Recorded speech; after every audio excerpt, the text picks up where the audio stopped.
আপনি যদি ব্রয়লার মুরগির ফার্ম করতে চাচ্ছেন ভাবছেন, তাহলে আপনার ব্রয়লার মুরগির বিষয়ে আগে জানা নেওয়ার দরকার।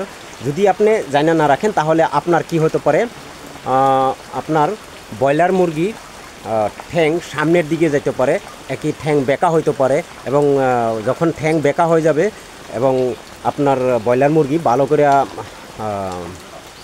যত্ন না পাইলে ঠ্যাং বেঁকা হবে এবং ঠ্যাং সামনের দিকে মেলে বসবে, তখন আপনার মুরগিটা বড় হবে না, কিন্তু ওয়েটে আসবে না, একদম খাটাং।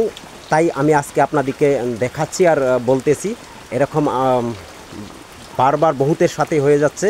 কিসের জন্য হয়ে যাচ্ছে তা আমি বলছি। দেখেন, দেখতেছেন মুরগিগুলা, দেখতেছেন সব 3 কেজি 200 গ্রাম, 3 কেজি 100 গ্রাম হয়েছে। কিন্তু এটা বিশেষ কারণ হলো কতগুলা আমি দেখাচ্ছি। এই যে এখানে একটা মুরগি আছে, দেখেন এই যে মুরগিটা, এই মুরগিটা দেখেন ঠ্যাংটা সামনের দিকে মেলে বসছে। কীভাবে? একদম যখন মানুষের মতন মেলে বসছে। তার কারণ কি? এটা কারণটাই হলো আপনাদেরকে আমি বলে যাচ্ছি। তো দেখেন এরকম আরও বহুতগুলা দেখাচ্ছি।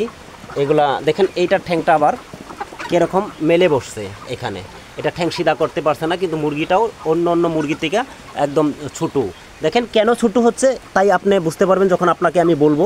এটা দেখেন মুরগি এগুলা কীরকম বড় সাইজ, 3 কিলো 4 কিলো সাইজ হচ্ছে। আর তারপর আপনার এগুলা সব বড় সাইজ হচ্ছে। এটা দেখেন হাঁটতেই পারছে না, এই মুরগিটা দেখেন হাঁটতেই পারছে না। কিন্তু কেন হাঁটতে পারছে না দেখেন, আবারও সবগুলার সঙ্গে এই মুরগিটাও ছিল। এই মুরগিটা দেখেন কিন্তু তার ঠ্যাংটা পিছনের দিকে চলে যাচ্ছে। কিসের জন্য চলে যাচ্ছে আপনি বুঝতে পারবেন। তো দেখেন এটাও একদম সবচেয়ে ছোটো দেখা যাচ্ছে এই ফার্মের ভিতরে। আরও দেখাচ্ছি আমি আপনাদেরকে, আরও আমি দেখাচ্ছি যেন আপনারা দেখলে বুঝতে পারবেন আসলতে এখানে কি রয়েছে। তো বন্ধু সকল, চলেন এখন আসল ব্যাপারে আমি চলছি আপনাদেরকে বলার জন্য। এটা হলো কারণ, যখন পোয়ালি আপনার নিয়ে আসা হচ্ছিল, এখানে নিয়ে আসার পর যখন পোয়ালিকে আপনার ঠিকমতে খানা দেন নাই আর পোলিও খাওয়ান নাই, তার জন্য মুরগির এই ঠ্যাংগুলা এরকম ঠিক এরকম আপনার সামনের দিকে এসে গিয়েছে। আর প্রত্যেকের সাথে এরকম হয়। যদি আপনি ভাবছেন যে আপনি মুরগির ফার্ম, ব্রয়লারের ফার্ম করবেন, তো ব্রয়লারের ঠ্যাং সামনের দিকে আসার কারণ বা ঠ্যাং তেইরা হওয়ার জন্য আপনি প্রথম মুরগিকে ঠিকমতো পোলিও খাওয়াতে হবে। পোলিও যদি ঠিকমতো না খাওয়ান তাহলে আপনার কিন্তু মুরগি এরকম হয়ে যাবে, যেটাই দেখাচ্ছি।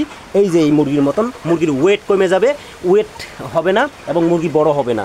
তো আপনাকে আরও একটা মজার ব্যাপার দেখাচ্ছি। ব্রয়লার মুরগির ভিতরে একদম ব্ল্যাক কালার মুরগি দেখেন কি সুন্দর দেখা যাচ্ছে। এটা একদম ফার্মের মাঝে মানে শিরজনি যেন লাগছে, একদম খুব সবচেয়ে পর্দানি লাগছে। দেখাচ্ছি আরেকটা আছে, এইটা দেখেন।